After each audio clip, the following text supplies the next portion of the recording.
Morocco এমন এক দেশ যেখানে পা রাখলে আপনার মনে হবে যেন আলাদিনের ম্যাজিক কার্পেটে চড়ে বসেছেন।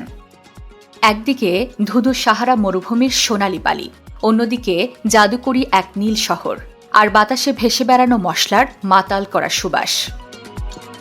আজ আমরা উত্তর আফ্রিকার এই রূপকথার রাজ্যে হারিয়ে যাব, জানব কেন এখানকার মানুষ নির্দোষ পুদিনা পাতার চাকে মজা করে হুইস্কি বলে ডাকে, আর কিভাবে এরা ফুটবল মাঠে পুরো বিশ্বকে চমকে দেয়।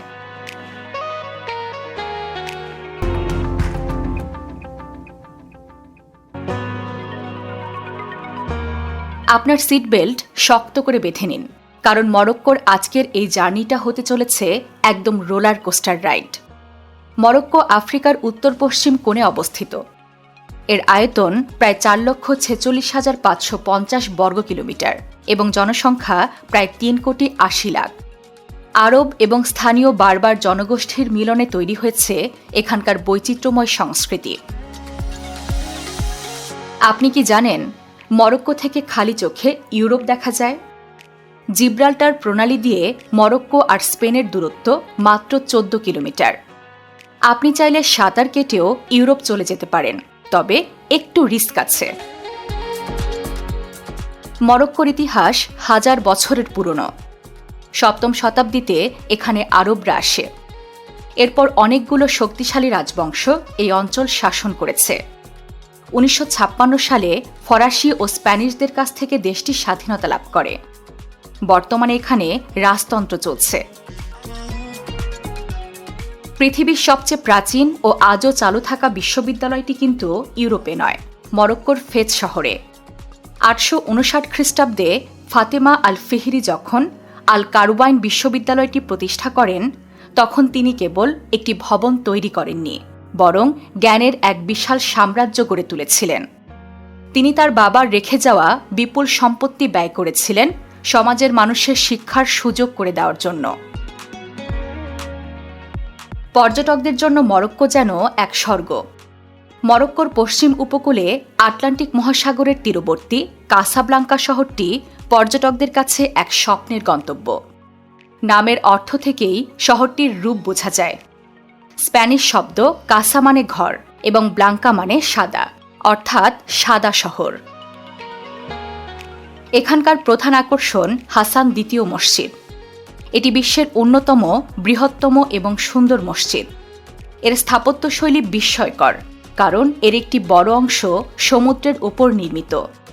কাচের মেঝে দিয়ে নিচের সমুদ্রের নীল জল দেখা যায়, যা এক অতিপ্রাকৃত অনুভূতির সৃষ্টি করে।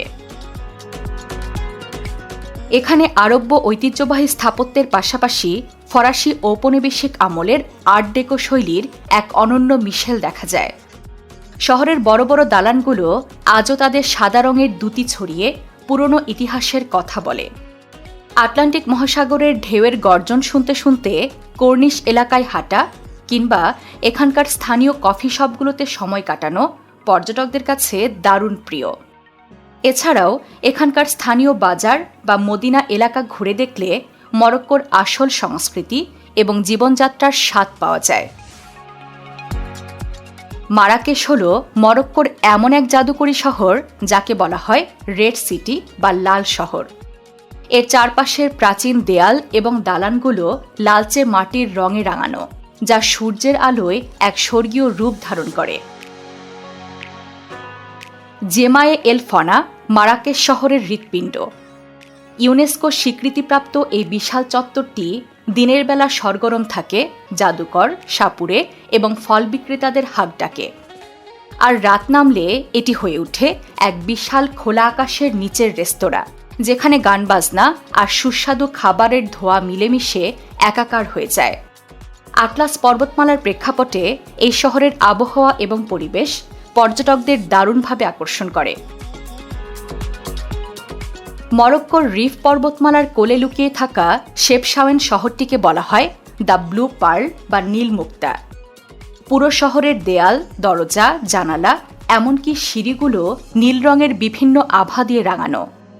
স্থানীয়দের বিশ্বাস নীল রং আকাশ ও স্বর্গের প্রতীক, যা শান্তি এবং আধ্যাত্মিকতার বার্তা দেয়। 1930-এর দশকে ইহুদি অভিবাসীরা এই নীল রঙের প্রথা চালু করেছিলেন বলে মনে করা হয়। নীল দালানগুলোর মাঝে রঙিন ফুলের টব, হাতে বোনা কার্পেট এবং ঐতিহ্যবাহী মরক্কোর লণ্ঠন, সব মিলিয়ে এটি ফটোগ্রাফির জন্য বিশ্বের অন্যতম সেরা জায়গা। এখানকার প্রতিটি গলি যেন একটি ছবির ফ্রেম। মরক্কোর ওয়ারজাজেট শহরটি চলচ্চিত্র প্রেমীদের কাছে এক স্বপ্নের নাম। এই শহরটিকে বলা হয় আফ্রিকার হলিউড। সাহারা মরুভূমির প্রবেশদ্বারে অবস্থিত এই শহরটি বিশ্ব চলচ্চিত্রের এক অবিচ্ছেদ্য অংশ। গ্ল্যাডিয়েটর, দ্য মামি আর বিখ্যাত গেম অব থ্রোনসের অনেকগুলো এপিসোডের শুটিং এখানেই হয়েছে। নিজের চোখ ধাঁধানো প্রাকৃতিক বৈচিত্র্য এবং ঐতিহাসিক পরিবেশের কারণে ওয়ারজাজেট আজ কেবল একটি মরু শহর নয়, বরং বিশ্ব চলচ্চিত্রের এক অনন্য মানচিত্র।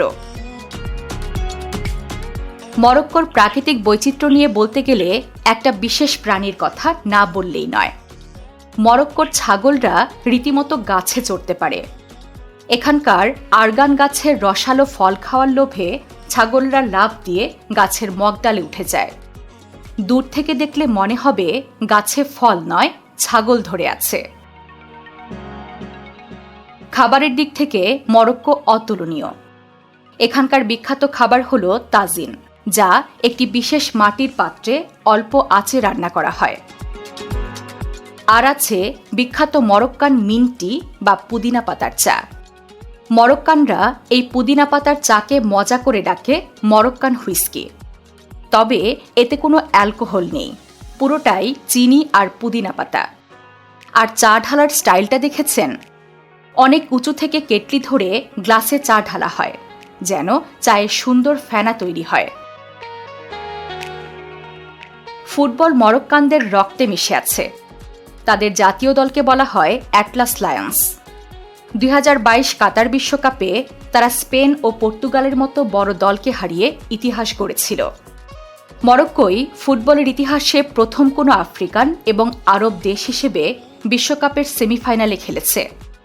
আর সেবার জয়ের পর মাঠে খেলোয়াড়দের সাথে তাদের মায়েদের নাচ পুরো বিশ্বের মন জয় করে নিয়েছিল। সেই ঐতিহাসিক সাফল্যের ধারাবাহিকতা বজায় রাখছে 2026 বিশ্বকাপেও। নিজেদের শক্তিমত্তা ও অদম্য লড়াকু মানসিকতা নিয়ে বিশ্বমঞ্চে আবারও নতুন ইতিহাস গড়তে প্রস্তুত অ্যাটলাস লায়ন্সরা। মরক্কো মানেই উৎসবের দেশ। সারা বছর ধরে এখানে চলে নানা রকম সাংস্কৃতিক আয়োজন। তবে মে মাসের রোজ ফেস্টিভ্যাল বা গোলাপ উৎসব এদেশের প্রকৃতির এক অনন্য উপহার। বসন্তের শেষে যখন গোলাপ ফোটার সময় আসে, তখন হাজার হাজার একর জমি গোলাপের সুবাসে ভরে ওঠে। তবে এই উৎসবের সময় কৃষকরা টনকে টন গোলাপের পাপড়ি সংগ্রহ করেন, যা থেকে বিশ্বের বিখ্যাত সব পারফিউম এবং গোলাপ জল তৈরি করা হয়। মরক্কোর আরেকটি ঐতিহাসিক উৎসব হল ইমিলচিল ম্যারেজ ফেস্টিভ্যাল। এই উৎসবে আশেপাশের বিভিন্ন উপজাতির হাজারো তরুণ তরুণী সমবেত হয়। এখানে তরুণ তরুণীরা একে অপরের সাথে পরিচিত হওয়ার সুযোগ পায় এবং নিজেদের জীবনসঙ্গী খুঁজে নেয়। এই উৎসবের সবচেয়ে আকর্ষণীয় দিক হল, যদি কোনো তরুণ ও তরুণী একে অপরকে পছন্দ করে ফেলে, তবে তারা উৎসব চলাকালীনই নিজেদের অভিভাবকের সম্মতিতে বাগদান সম্পূর্ণ করে নিতে পারে। এটি মরক্কোর সংস্কৃতির এক অদ্ভুত ও সুন্দর মেলবন্ধন। তো এই ছিল রহস্য আর বৈচিত্র্যে ঘেরা মরক্কোর গল্প।